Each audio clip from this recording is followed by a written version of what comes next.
decided to do it all month long. You'll see me live my life every day of June. So get ready to be bored, cause this is Floon.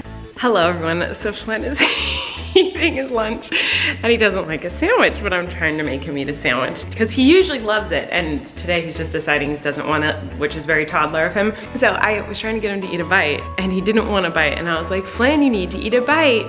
Pick it up, take a bite. And he picks up his sandwich and he looks at me and he goes, the weirdest, fakest smile I've ever seen. And I go, take a bite, and he goes, like it was like poison. Like it's a sandwich he eats every day, and he acted like it's poison. He's not crying or throwing a fit. He's just like being picky with food today, which is, I guess, the next stage of toddlerhood. But anyway, I'm just telling you about that because it was really cute and really funny. So tonight I'm doing cast party with my good friend Jim Caruso. It's like an open mic night that he usually does at this famous jazz club in New York City. It was the first place I ever performed as Miranda. It was like where I got my start. I love Jim Caruso. I love Birdland. Well, now that obviously we're in the pandemic, oh, there's a squirrel outside, Flynn. There's a squirrel. He's doing them as a live stream, so I'm gonna perform on it tonight. I'm very excited. I was about to show you what Flynn's new toy is, but there's a squirrel outside, so that beats me. Oh, don't run him over with your car. Flynn, don't scare him with the car. He's just having some lunch. Oh, oh no. Oh no. Say bye-bye, squirrel. Whoa. Oh, he's way up there. Come on, Toots Magoots. Anyway, these magnetic tiles, okay? I actually first saw these, one of my good friends, Heather, her sister, has 2 babies. One's a toddler, one's a baby. And I always see her son playing with these on her Insta story. I was like, huh, but they seem too advanced for Flynn, because it's like you build things with them, you know? And then when we went to my brother's house, his kids were playing with them, which I need to talk to you about my brother. And Flynn played with them for a really long time and really enjoyed them. And they're kind of fun for adults too. Like literally right now, I'm just like kind of being obsessed with building things with it. So they're super cool. It is a little advanced for Flynn, but he likes to pile them up and count them. Huh, Flynn? You counting? Look, I made a little house. Cover your mouth. 1. Can you count? 1. Now say 2. 3. Oh! 4. 5. Here, put this one on. So I always count with him. Go 1, 2, 3, and he tries to count too, but he just makes the sound. It's very cute. 4. And Flynn got a new dinosaur today. What's this? Dinosaur. What's the dinosaur say?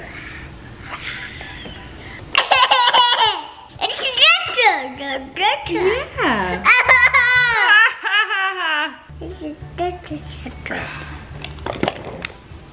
Hello. I just finished cast party. It was so fun. I have so many memories with Jim over the years. He's always been such a good, oh, you can't even see me. What is this? He's always been such a good friend and supporter of me and my life and my career, and I just adore him. So it was an honor to be a part of cast party. Cast party is a place where like you can get like so much exposure, and that's where I got my start. It's how I met my first manager and my first agent, and how I met so many people I collabed with in the Broadway world at the beginning. Like I met so many Broadway stars at cast party. I met, oh my gosh, Liza Minnelli, Parker Posey, Christopher Sieber, Shoshana Bean. Oh my God, I can't even think, like the list is so long. Like literally any iconic Broadway performer I met.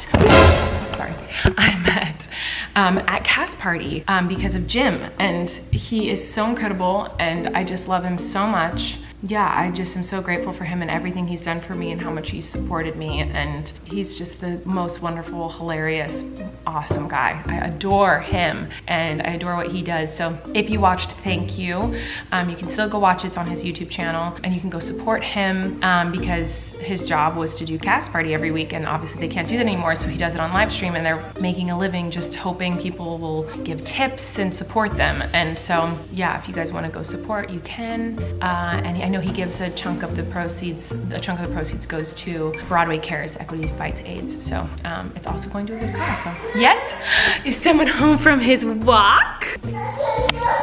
Hey, what are you doing? doing? Oh, you need more water? Okay. Let's get you more water. Yeah, okay. That's Flynn's new thing he's been doing. He goes, yeah. Okay, hold on. You want me to hold you? Yeah. Okay. He goes, yeah. Do you want some more water?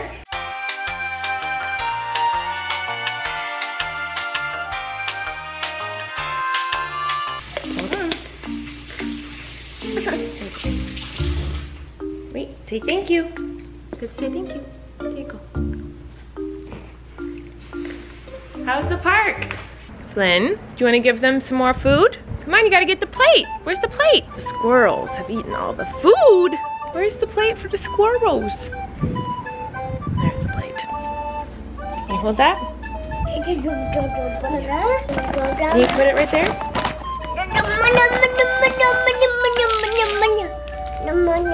Hold on, don't do it yet. Oh no. Oh no! Yeah. That was my fault. By the way, he's in his diaper because his clothes are really dirty and he's about to take a bath. Okay, let's try again. Ready? Okay, I'm gonna help you hold it, okay? Let's take it over. Yeah. Nana, yeah.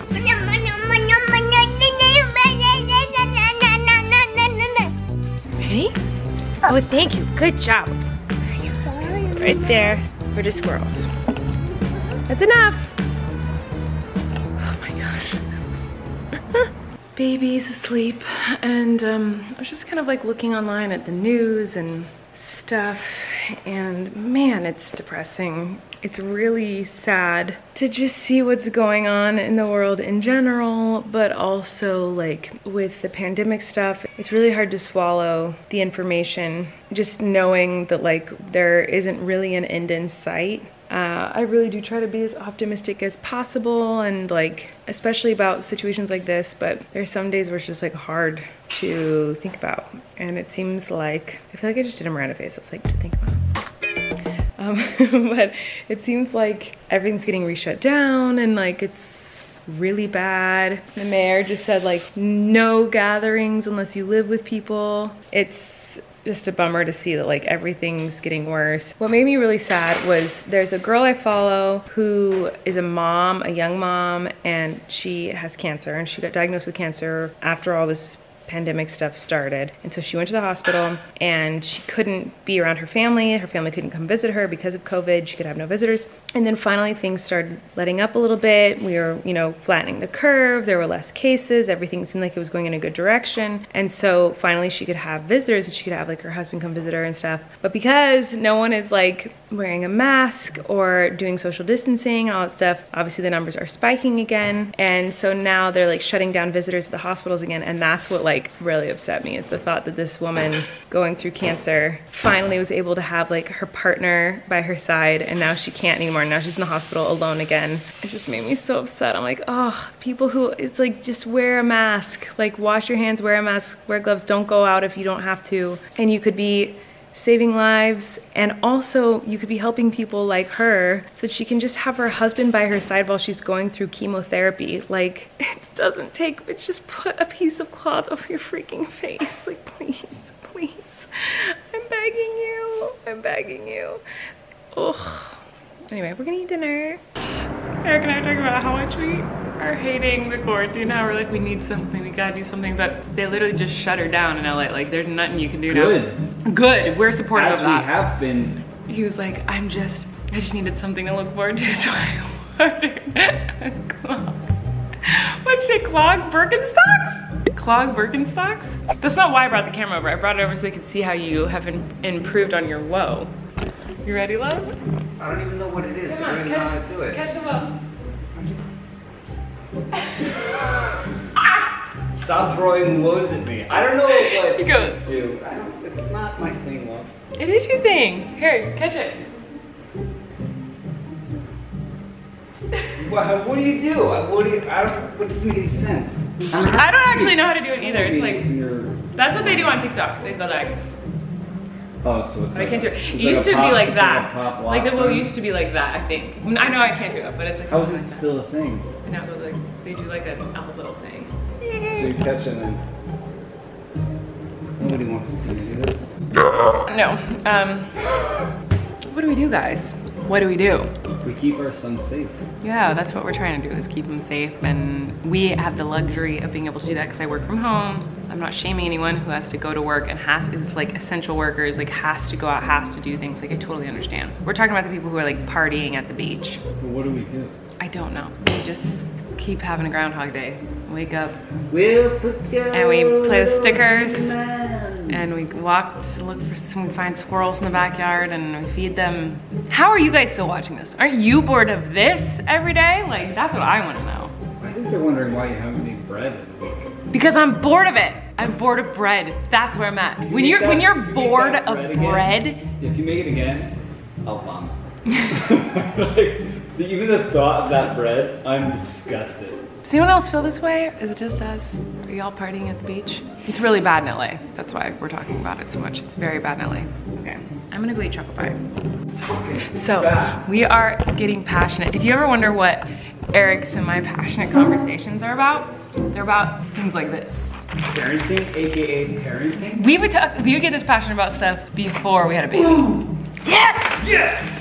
We ordered some groceries. We were out of milk and out of a few things, so I ordered some groceries. And I put these in the cart, and I was like, he's gonna lose his mind over these things. It's an activity. It's an activity, and he gets to do it on his own. He's all about like feeding himself these days, and it gets all over his face. So he has a cracker with a delicious poisonous cheese, I'm sure, that he is going to dip in. Not actually poisonous, don't come for me. It's just not good for him. Also, don't come for me that I know this is not good for my son. He will eat healthy, but he also gets fun treats. Well, we ate it. How did we turn out? A mess. So we're like talking about these, and he's like, oh, you know, it's the best. It's the ones with the crackers and little red stick. The sharp red square stick. And you scrape with the little square stick. And it breaks that little cracker no matter how gently you spread that peanut butter. Oh, it's made of stained glass cracker. Stained glass cracker. It shatters every time. The cracker. I remember in elementary school being so careful trying to get the cheese because they have it in cheese too. My mouth is watering. But do you remember like how hard it was? If you got to spread it on the whole cracker without the cracker shattering? No. Wow. That was in the 1%, honey. 1% chance that would happen. And when it happened, it was iconic. The kids that did that went to Ivy League schools. For sure. Like, it's why I don't have more success in my life. It's because I didn't have more success spreading the peanut butter or Cheese Whiz on that fragile little stained glass cracker. And here's the thing, Flynn will love it. He'll love it. He will love it. I gotta find one. These are everything. Are there, you know what else he would love when he gets older because he doesn't have like candy yet? He'll have like an M&M every once in a while, but that's it. Fun Dip, love? Can we talk about how gross the concept of Fun Dip is? It's like the candy you dip in the sugar? Yeah, but guess what you do before you dip it in the sugar? You suck on a stick. Use your spit. Use your spit to stick the sugar to the stick. And if you think I did not share that candy with my friends, yeah, oh yeah, everyone's just sucking on their little sugar sticks and sticking it in there. I'm pretty sure the CDC put out guidelines in LA, like, no movie theaters, bowling alleys, or Fun Dip. I wonder if Fun Dip is still a thing. Did you not like Fun Dip as a kid? It's not good. It was like savory. So it wasn't like savory enough. What? Savory? What kind of candy is savory? What are you talking about? Nobody wants those Fun Dips. Fun Dip was awesome. Or you know what was really good? My sister did sports. I never did sports, but my sister did sports. And I would always get this super sour straws. Those things are good. Do you know what I'm talking about? Yeah. Oh, those are so good. What about those? Like the wax bottles of like juice. The wax bottles of juice! Oh, you know what I would do with the wax bottles of juice? I would form the wax. No, I would form them to be a retainer because I wanted a retainer so bad that I would suck out the juice and then I would form the wax and I would like a retainer. Wow, these are the things we talk about passionately. Okay, we're gonna go upstairs.